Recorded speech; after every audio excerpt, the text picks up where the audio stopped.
Assalamualaikum warahmatullahi wabarakatuh. Hello everyone, kenalin aku Vivi Aulia Hidayah. Di video kali ini aku akan membahas secara singkat mengenai perubahan kurikulum dari tahun 1947 sampai dengan saat ini. Dan juga kerangka dasar, hakikat, landasan, dan prinsip kurikulum. Sebelum lanjut ke penjelasannya, kira-kira apa sih kurikulum itu dan mengapa kurikulum itu sering berubah-ubah? Kurikulum merupakan seperangkat atau suatu sistem rencana dan pengaturan mengenai bahan pembelajaran yang dapat dipedomani dalam aktivitas pengajar-mengajar. Nah, udah tahu kan apa itu kurikulum, tapi mengapa kurikulum itu harus berubah-ubah? Ada beberapa faktor yang mempengaruhi. Yang pertama, meningkatkan kualitas pembelajaran. Yang kedua, menyesuaikan dengan tuntutan zaman. Yang ketiga, mengoptimalkan pemanfaatan sumber daya. Yang keempat, mengakomodasi kebutuhan peserta didik. Dan yang terakhir, mendukung perubahan global. Perubahan kurikulum di Indonesia. Yang pertama, ada kurikulum rencana pelajaran pada tahun 1947 adalah kurikulum pertama yang digunakan oleh bangsa Indonesia. Kurikulum rencana pelajaran lebih menekankan pada pembentukan karakter seperti pendidikan watak, kesadaran bernegara, dan juga bermasyarakat. Kurikulum ini menekankan semangat nasionalisme dengan Pancasila sebagai dasar pendidikan. Lalu yang kedua, kurikulum rencana pelajaran terurai pada tahun 1952 adalah pembaruan dari kurikulum sebelumnya. Kurikulum ini mulai melakukan perincian pada setiap pelajaran dengan satu orang guru atau satu orang pengajar untuk setiap satu mata pelajaran. Selain itu, kurikulum rencana pelajaran terurai mulai mengarah pada sistem pendidikan nasional setelah sebelumnya banyak menggunakan sistem bekas pendidikan kolonial. Yang ketiga, kurikulum rencana pendidikan pada tahun 1964 adalah penyempurnaan dari dua kurikulum sebelumnya. Kurikulum ini dibuat oleh pemerintah atas dasar keinginan supaya rakyat mendapat pengetahuan akademik untuk pembekalan pada jenjang sekolah dasar. Kurikulum ini memperkenalkan program Pancawardhana yang menekankan pada pengetahuan dan kegiatan yang bersifat fungsional serta praktis. Mata pelajaran dalam kurikulum ini dibagi menjadi 5 bidang, di antaranya adalah moral, kecerdasan, emosional dan artistik, keprigelan atau keterampilan, dan juga jasmania. Lalu yang keempat yaitu kurikulum pada tahun 1968. Perubahan kurikulum pada tahun 1968 sering terjadi pergantian sistem pemerintahan dari Orde Lama ke Orde Baru. Kurikulum ini ditunjukkan pada upaya untuk membentuk manusia Pancasila sejati yang kuat, sehat, cerdas, terampil, bermoral, berbudi pekerti, dan juga beriman. Kurikulum ini mengubah program Pancawardhana menjadi pembinaan jiwa Pancasila, pengetahuan dasar, dan kecakapan khusus dengan 9 pokok mata pelajaran. Yang kelima yaitu kurikulum 1975, diciptakan seiring dengan munculnya konsep manajemen by objektif yang saat itu sedang populer di Indonesia. Kurikulum ini ditunjukkan agar pendidikan dapat lebih efektif dan efisien. Yang keenam yaitu kurikulum 1984 adalah penyempurnaan dari kurikulum sebelumnya. Setelah kurikulum 1975 banyak dikritik karena dinilai memberatkan guru dengan adanya perincian pada setiap mata pelajaran. Kurikulum yang dikenal sebagai kurikulum 1975 yang disempurnakan ini diturut menciptakan model pembelajaran yang disebut cara belajar siswa aktif atau CBSA. Model ini menekankan siswa untuk lebih aktif dalam mengamati, mengelompokkan, mendiskusikan, hingga melaporkan sesuatu. Yang ketujuh, kurikulum 1994 diciptakan sebagai hasil perpaduan antara kurikulum 1975 dan 1984. Salah satu pembeda dari kurikulum ini adalah munculnya muatan lokal yang menekankan pada pengajaran bahasa, kesenian, dan juga kebudayaan dari setiap daerah. Namun kurikulum ini kemudian banyak dikritik karena dinilai memberatkan banyak siswa dengan adanya muatan nasional dan juga muatan lokal. Bahkan, kurikulum ini sempat diberi label kurikulum super padat oleh masyarakat Indonesia. Yang kedelapan yaitu kurikulum 2004. Pergantian Orde Baru ke Orde Reformasi turut menciptakan kurikulum baru, yakni kurikulum 2004. Kurikulum ini seringkali disebut dengan kurikulum berbasis kompetensi atau KBK dengan 3 unsur pokok yang meliputi pemilihan kompetensi, indikator pencapaian kompetensi, dan pengembangan pembelajaran. Kurikulum 2004 ini lebih menekankan pada kompetensi siswa yang berorientasi pada hasil belajar dan keberagaman. Hasil belajar biasanya dinilai berdasarkan keluasan, kedalaman, dan kompleksitas dari pemahaman siswa. Lalu ada kurikulum 2006, dikenal juga sebagai kurikulum tingkat satuan pendidikan atau KTSP. Kurikulum ini melahirkan standar kelulusan yang ditetapkan secara nasional melalui peraturan pemerintah. KTSP menetapkan standar kelulusan berupa kompetensi yang harus dicapai oleh setiap siswa. Dalam hal ini, guru dituntut untuk membuat silabus dan penilaian yang disesuaikan dengan daerahnya masing-masing. Selanjutnya, kurikulum 2013 adalah hasil pengembangan dari kurikulum berbasis komputer yang sempat diterapkan pada tahun 2004. Kurikulum ini ditunjukkan untuk mengembangkan pendidikan yang mencakup pengetahuan, keterampilan, dan juga sikap. Tema utama dari kurikulum 2013 ini adalah menghasilkan insan Indonesia yang produktif, kreatif, inovatif, afektif melalui pengamatan, keterampilan, dan juga pengetahuan yang integritas. Kurikulum ini menuntut guru untuk merancang pembelajaran secara efektif dan bermakna melalui pendekatan pembelajaran, pembentukan kompetensi, serta penerapan kriteria keberhasilan.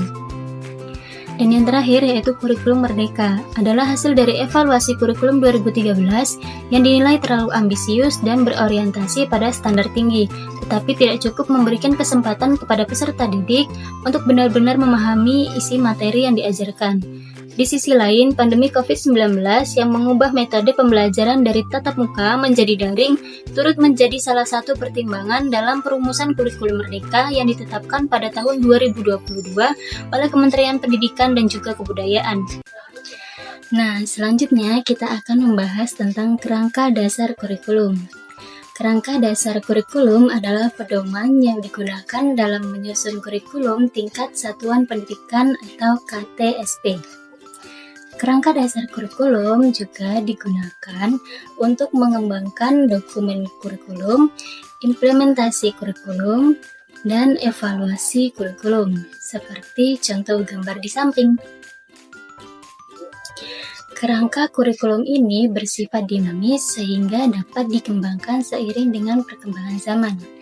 Kerangka ini berisi tujuan yang hendak dicapai dan kontekstual dan juga jangka panjang. Diharapkan kerangka dasar ini menjadi tolak ukur pendidikan nasional di Indonesia. Yang paling atas ada tujuan pendidikan nasional. Tujuan pendidikan nasional menjadi rujukan dalam penyelenggaraan pendidikan di Indonesia. Tujuan pendidikan nasional sudah diterjemahkan dalam profil pelajar Pancasila. Selanjutnya mengenai profil pelajar Pancasila. Profil pelajar Pancasila memiliki peran yang menjadi penentu arah dan memandu segala kebijakan dan pembahasan dalam sistem pendidikan di Indonesia termasuk kurikulum, asesmen, dan pembelajaran. Profil pelajar Pancasila adalah interpretasi dari tujuan pendidikan nasional dan visi pendidikan Indonesia yang digunakan sebagai rujukan dalam penyusunan. Selanjutnya, standar kompetensi lulusan.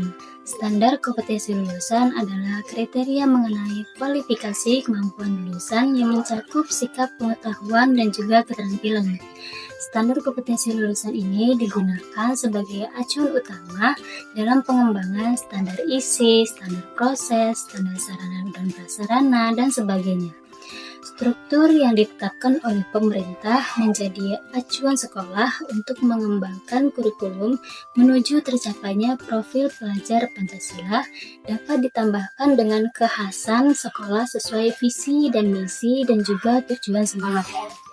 Buku kurikulum ini berisi kegiatan intrakurikuler termasuk pembelajaran yang berbasis proyek untuk penguatan profil pelajar Pancasila. Capaian pembelajaran merupakan kompetensi yang harus dicapai oleh peserta didik sesuai dengan fase pengembangannya.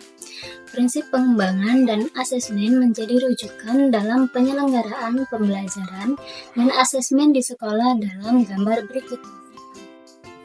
Yang warna abu-abu itu merupakan kewenangan dari pemerintah pusat yang menjadi rujukan di sekolah. Prinsip pembelajaran sekolah penggerak yaitu adanya kewenangan antara pemerintah pusat dan satuan pendidikan karena prinsip pembelajaran di sekolah penggerak yaitu karena adanya kewenangan antara pemerintah pusat dan satuan pendidikan sesuai dengan peta konsep di atas. Selanjutnya kita akan membahas tentang hakikat kurikulum.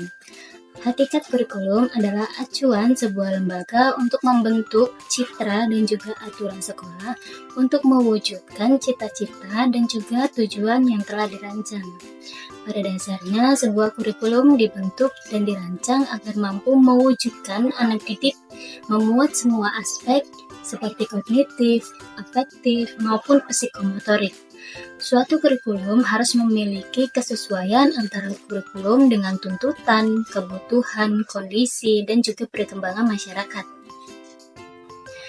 Selanjutnya, aku akan bahas tentang landasan kurikulum. Ada 4 landasan kurikulum. Yang pertama ada landasan filosofi. Dalam pengembangan kurikulum merupakan sebuah asumsi-asumsi atau rumusan yang didapatkan dari hasil pemikiran mendalam analisis logis dan sistematis dalam merencanakan, melaksanakan, membina, dan mengembangkan kurikulum dalam program tertulis maupun operasional di sekolah. Lalu yang kedua ada landasan psikologi, merupakan asumsi-asumsi yang bersumber dari psikologi yang dijadikan titik tolak dalam pengembangan kurikulum. Dengan adanya psikologi menjadi dasar pijakan bahwa proses pengembangan kurikulum pasti berorientasi terhadap subjek baik pendidik maupun peserta didik dalam situasi dan kondisi yang memungkinkan secara maksimal mengembangkan menjadi lebih baik. Yang ketiga ada landasan sosiologi. Landasan sosiologi dalam pengembangan kurikulum adalah asumsi yang berasal dari sosiologi yang dijadikan titik tolak dalam pengembangan kurikulum. Lalu yang keempat ada landasan teknologi. Landasan teknologi selaras dengan kurikulum dan kemajuan teknologi, maka pengembangan kurikulum harus dapat meningkatkan dan mengembangkan kemampuan berpikir kritis peserta didik untuk lebih banyak menghasilkan teknologi baru, sesuai dengan perkembangan zaman sekarang dan karakteristik di masyarakat Indonesia. Pengembangan kurikulum harus difokuskan pada kemampuan peserta didik untuk mengenali dan merevitalisasi produk teknologi yang telah lama dimanfaatkan oleh masyarakat Indonesia sesuai perkembangan ilmu pengetahuan dan juga teknologi itu sendiri. Lalu yang terakhir yaitu prinsip-prinsip kurikulum. Ada 4 prinsip kurikulum. Yang pertama ada prinsip relevansi, memiliki makna sesuai atau serasi. Jika mengacu pada prinsip relevansi, setidaknya kurikulum harus memperhatikan 2 aspek, yaitu internal dan juga eksternal. Secara internal, kurikulum memiliki relevansi antara komponen kurikulum yaitu tujuan, bahan, strategi, organisasi, dan juga evaluasi.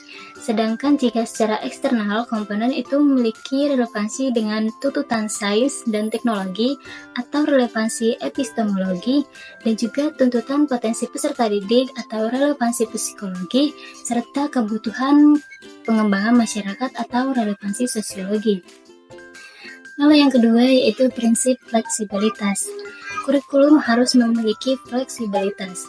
Kurikulum yang baik adalah kurikulum yang berisi hal-hal yang nyata tetapi dalam implementasinya dimungkinkan untuk menyesuaikan berdasarkan kondisi regional waktu dan kemampuan serta latar belakang peserta didik. Lalu yang ketiga yaitu prinsip kontinuitas. Artinya kurikulum dikembangkan secara berkesinambungan yang meliputi sinambung antara mata pelajaran, antara kelas maupun antara jenjang pendidikan. Dan yang terakhir prinsip efektivitas. Maksudnya adalah sejauh mana rencana program pembelajaran yang dicapai atau diimplementasikan. Itu tadi sedikit penjelasan mengenai struktur kurikulum dan pengembangannya. Terima kasih sudah menonton dan sampai jumpa di video selanjutnya. Wassalamualaikum warahmatullahi wabarakatuh.